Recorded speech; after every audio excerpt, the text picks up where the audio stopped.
पंजाब के स्वास्थ्य मंत्री डॉक्टर बलबीर सिंह के लिए नई मुसीबत खड़ी हो गई है। डॉक्टर बलबीर सिंह, उनके बेटे राहुल और उनके ऑफिस के कुछ स्टाफ्स के खिलाफ पंजाब में ही पटियाला की आम आदमी पार्टी की पूर्व जिला अध्यक्ष रही एक महिला ने अपने साथ बदसलूकी करने, आपत्तिजनक अश्लील मैसेजेस भेजने और बैड टच करने का सनसनीखेज इल्जाम लगाया है। और अब ये बात सिर्फ इल्जाम तक ही महदूद नहीं है, सीमित नहीं है, बल्कि पीड़ित महिला ने चीफ जुडिशियल मजिस्ट्रेट की अदालत में दस्तक दी है और अदालत ने इस मामले को गंभीरता से लेते हुए डॉक्टर बलबीर सिंह को समन जारी कर दिया है। BNSS यानी भारतीय नागरिक सुरक्षा संहिता की धारा 223 के तहत 223 के तहत डॉक्टर बलबीर सिंह को अदालत में पेश होने के लिए कहा गया है। BNSS 223 ये जो धारा है, ये किसी भी मामले में अगर कोई शिकायत लेकर कोई फरियादी अदालत में पहुंचता है या अपनी बात रखता है, तो जो भी आदमी आरोपों के घेरे में है, उस आदमी पर कोई कार्रवाई आगे करने से पहले उसे सुनना जरूरी बताती है ये धारा। और इसी धारा के तहत डॉक्टर बलबीर सिंह को नोटिस जारी किया गया है, सम्मन दिया गया है। और ये सम्मन जो है सिर्फ डॉक्टर बलबीर सिंह के खिलाफ नहीं है, बल्कि उनके बेटे के खिलाफ भी है और उनके ऑफिस के तकरीबन 6 से 7 स्टाफ्स के खिलाफ भी है। अब इतना सनसनीखेज आरोप डॉक्टर बलबीर सिंह पर जो महिला लगा रही है, उसका क्या कहना है? आखिर ये सब कैसे शुरू हुआ? तो आइए उस महिला की बातचीत भी आपको सुनवाते हैं, लेकिन उससे पहले मैं आपको बताऊं कि इस मामले की शुरुआत कैसे हुई। जो पीड़ित महिला है वो आम आदमी पार्टी की मेंबर थी और आम आदमी पार्टी की जिला अध्यक्ष भी थी। जब चुनाव में पार्टी को जीत मिली और डॉक्टर बलबीर सिंह वहां से विधायक बने, तो उस समय खुद वो पीड़ित महिला भी चुनावी मैदान में थी, लेकिन डॉक्टर बलबीर सिंह के हक में उसने अपनी सीट कुर्बान कर दी और वो उस जगह से हट गई। उन्होंने चुनाव से अपना नाम वापस ले लिया। इसके बाद डॉक्टर बलबीर सिंह के साथ बहुत क्लोज कांटेक्ट में वो पार्टी के लिए काम करती रही। शुरुआती दिन अच्छे थे, लेकिन बहुत जल्द पीड़ित महिला ने यह रियलाइज किया कि डॉक्टर बलबीर सिंह की नीयत कथित तौर पर उन पर ठीक नहीं है। एक पब्लिक मीटिंग में जब काफी भीड़ भरा मौका था, डॉक्टर बलबीर सिंह ने कथित तौर पर इन पीड़ित महिला को छूने की कोशिश की और आपत्तिजनक तरीके से छूने की कोशिश की, जिसे हम बैड टच कहते हैं। पीड़ित महिला का कहना है कि तब उसने इस बात को इग्नोर किया, क्योंकि तब उसे लगा कि शायद ये भीड़ की वजह से डॉक्टर बलबीर सिंह के जरिए या बलबीर सिंह के हाथों ऐसा कुछ हो गया होगा। उन्होंने उनके इंटेंशन को डाउट नहीं किया था। लेकिन पीड़ित महिला का कहना है कि इसके बाद डॉक्टर बलबीर सिंह रुके नहीं। जब तब उन्हें अपने दफ्तर में बहुत ऑड आवर्स में बुलाते रहे, आपत्तिजनक मैसेजेस भेजते रहे, चैट में उनके साथ आपत्तिजनक बातें लिखते रहे और उनको बहुत ही उन्होंने अनकंफर्टेबल फील कराया। महिला का कहना है कि जब पानी सर के ऊपर से गुजरने लगा तो हार कर उन्होंने जो है डॉक्टर बलबीर सिंह का विरोध करना शुरू किया। लेकिन यह बात सिर्फ डॉक्टर बलबीर सिंह तक सीमित नहीं थी। बलबीर सिंह का बेटा, जिसका नाम राहुल है, उसने भी कथित तौर पर इस महिला के साथ कुछ वैसा ही सलूक किया। पीड़ित महिला का यह कहना है कि हालत यह हो गई कि जब उसने विरोध करना शुरू किया तो उन्हें पार्टी से निकाल देने की धमकी दी जाने लगी और एक वक्त ऐसा भी आया कि पार्टी से निकाल दिया गया। तब अरविंद केजरीवाल अनअवेलेबल थे और पार्टी की जिम्मेदारी जो है मनीष सिसोदिया के कंधे पर थी। पीड़ित महिला का कहना है कि उन्होंने मनीष सिसोदिया से भी कंप्लेंट की। मनीष सिसोदिया ने उनकी बात सुनी, उन्हें दिल्ली बुलाया और इससे पहले कि उनकी फरियाद पर कोई कार्रवाई होती, उन्हें पता चला कि उन्हें पार्टी से निकाल दिया गया है।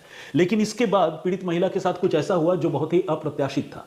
पीड़ित महिला का यह कहना है कि उसे नहीं पता था कि पार्टी से निकाले जाने के बाद भी उसे कोई पोस्ट ऑफर की जा सकती है। कुछ ही दिनों के बाद उन्हें प्लानिंग बोर्ड का मेंबर बनाने का प्रस्ताव दिया गया और यह भी कहा गया कि इसमें तकरीबन लाख रुपए आपकी सैलरी होगी और इसके अलावा लाल बत्ती वाली गाड़ी मिलेगी और पूरा भौकाल होगा। ये पीड़ित महिला का कहना है कि यह सब कुछ शायद पार्टी ने इसलिए किया क्योंकि उन्हें यह लग रहा था कि कहीं ये महिला जो है पब्लिक फोरम में या अदालत में या पुलिस के सामने जाकर पार्टी की पोल न खोल दे। तो अब इसी वजह से जो ये कंप्लेंट इस पीड़ित महिला ने अभी चीफ जुडिशियल मजिस्ट्रेट की अदालत में दी है, उस कंप्लेंट के आधार पर कोर्ट ने पार्टी के प्रेसिडेंट को भी तलब किया है और कहा है कि पार्टी के प्रेसिडेंट को भी आकर अपनी बात अदालत में रखनी होगी। पीड़ित महिला का यह कहना है कि उनके मोबाइल फोन को हैक किया गया, उनका डेटा डिलीट किया गया और सारे सबूत मिटाने की कोशिश की गई, उनकी गाड़ी का पीछा करवाया गया, उन्हें जान से मारने की धमकी दी गई और भी कई सारे गंभीर इल्जाम पीड़ित महिला ने लगाए हैं। और इसके बाद पूरे पंजाब में सियासी मामला काफी गर्मा गया है। पीड़ित महिला की जुबानी अब आप खुद सुनिए कि उनके साथ ये पूरी घटना हुई कैसे और वो आप बीती क्या है। नमस्कार जी, मैं श्वेता जिंदल।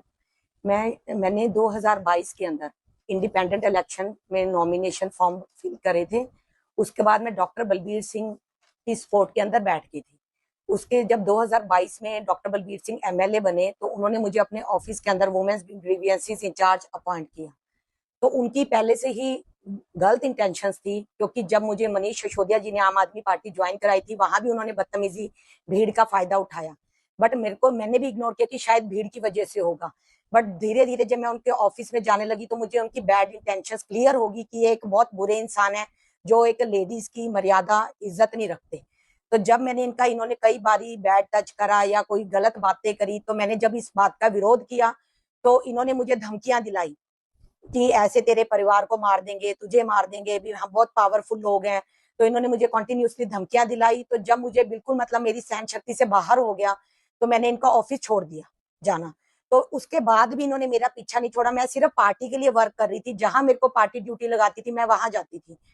तो इसके बाद इन्होंने मुझे बहाने से कभी मैसेज करना कि यहाँ पे मेरी कोठी है, उनकी पासी रोड पटियाला में इनका घर है, वहां इनका बेटा मैसेज करने लगा कि मॉर्निंग अर्ली मॉर्निंग आओ, आप लेट नाइट 9 9:30 बजे आओ। कभी डॉक्टर बलबीर का मैसेज आता तो इनके मेरे पास काफी गलत मैसेजेस भी थे। तो इन्होंने एक कॉन्स्पिरेंसी करी एक मोबाइल वाले के साथ मिलके, और इन्होंने मेरा फोन खराब किया, मेरे सारे मतलब हैक किया। जो भी मेरे पासवर्ड्स है फेसबुक के, व्हाट्सएप के, सारे हैक कर लिए इन्होंने कि मेरी एक्टिविटीज पे नजर रख सके। और जो मेरा डाटा था वो भी इन्होंने डिलीट कराया, क्योंकि इन्हें खतरा था। इन्हें लग गया था कि इसने मेरा ऑफिस भी छोड़ दिया और इसने विद्रोह कर दिया कि अब ये हमारे पास काम नहीं करती है, सिर्फ पार्टी के लिए कर रही है। तो इन्होंने मेरा डाटा सारा चोरी करवाया। फिर भी मेरे पास कुछ मैसेजेस हैं, प्रूफ्स हैं, वीडियोस हैं जो इस बात को साबित करती है कि इन्होंने क्राइम किया है। तो अब इन्होंने ये मतलब हटे नहीं। जब मैंने इनका ऑफिस भी छोड़ दिया उसके बाद भी ये अपनी हरकतों से बाज नहीं आए। इन्होंने कंटिन्यूअसली मुझे तंग किया, परेशान किया। कभी मेरे घर में आ जाते, इन्होंने बहाने से कभी अपने दफ्तर में बुलाया, पार्टी का मैसेज दे दे कि भी आप पार्टी के जिला प्रधान हो, आपको आना पड़ेगा। तो इस तरह इन्होंने मुझे मजबूर किया। तो फिर मैंने पुलिस में भी कंप्लेंट की, बट मेरी कोई सुनवाई नहीं हुई। तो आखिरकार मैंने कोर्ट का मानयोग कोर्ट, जो हमारी इधर माननीय अदालत है डिस्ट्रिक्ट कोर्ट पटियाला में अपना केस दर्ज किया। तो पहले ये मैंने सितंबर 2025 में अपना दर्ज किया था कोर्ट में केस। तो उसके बाद ये सारा कोर्ट ने इनको नोटिस इशू कर दिया था। तो सारा जो भी टाइम लगा उसके बाद अब हमारी अपना सीजीएम कोर्ट पटियाला ने इनको सम्मन जारी करे हैं। डॉक्टर बलबीर सिंह जो सिटिंग एमएलए हैं, हेल्थ मिनिस्टर पंजाब है, उनके बेटे राहुल सैनी को और आम आदमी पार्टी को भी ऑर्डर सम्मन इशू हुए हैं, क्योंकि उन्होंने भी मेरी डेफामेशन करी है। उन्होंने मेरा सस्पेंशन लेटर जो दिया वो ठीक है, कोई बात नहीं। उसके साथ उन्होंने गलत बैड सॉन्ग्स लगा लगा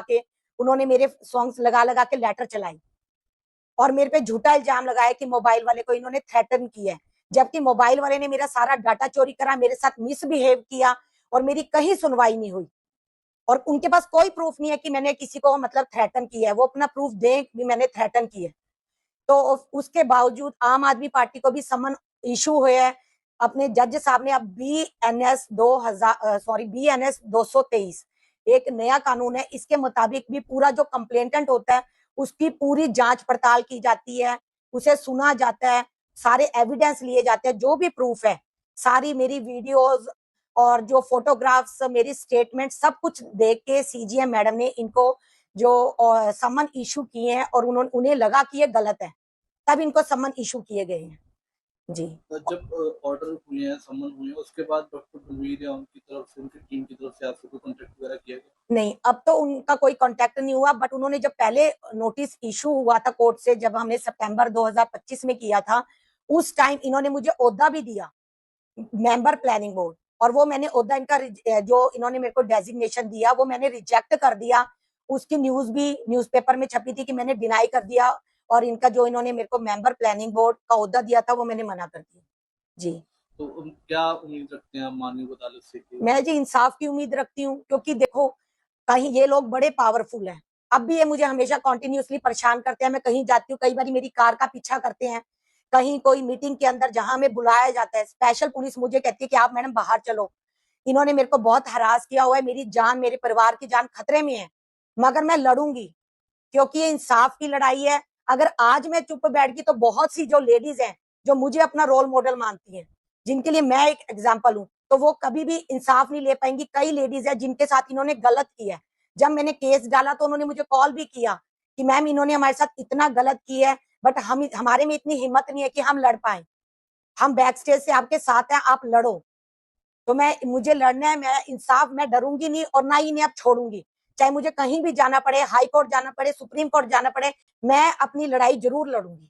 आपने पीड़िता को सुना, लेकिन चूंकि ये फर्ज है कि ये मामला जो है एक तरफा कहीं पर भी ना आए, और शायद इसी वजह से जो अदालत है उसने भी इस मामले में डॉक्टर बलबीर सिंह को तलब किया है, समन जारी करके उनका पक्ष जानने सुनने के लिए उन्हें बुलाया है।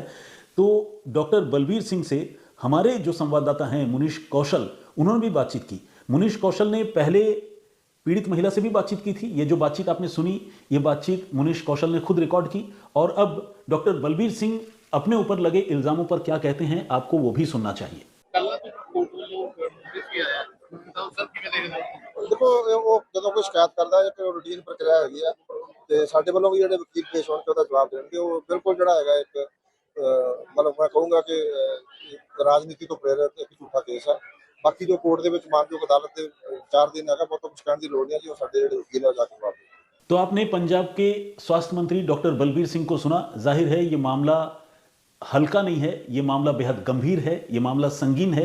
अगर एक सीनियर पदाधिकारी किसी पार्टी का, और वो भी इतने जिम्मेदार पद पर हो, जनता का प्रतिनिधि हो, चुना गया हो, मंत्री हो, विधायक हो, अगर वो इस तरह की कोई हरकत करता है जैसा कि इल्जाम लगाया गया है, तो आप समझ सकते हैं कि ये कितनी बड़ी धोखे की बात है और कितनी आपत्तिजनक और कितनी गंभीर बात है।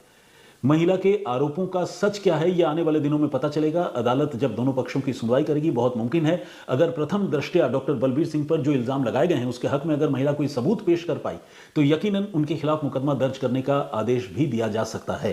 और अगर ऐसा हुआ तो जाहिर है कुर्सी भी खतरे में पड़ेगी। आने वाले दिनों में इस मामले का ऊंट किस करवट बैठेगा वो देखने वाली बात होगी। लेकिन फिलहाल इतना जरूर है कि आम आदमी पार्टी के एक वरिष्ठ नेता, बुजुर्ग नेता और पंजाब के स्वास्थ्य मंत्री, उन पर जो इल्जाम लगा है वो अपने आप में पंजाब के तमाम लोगों के लिए एक बड़ी बात है और पंजाब में एक राजनीतिक बहस का नया मुद्दा है।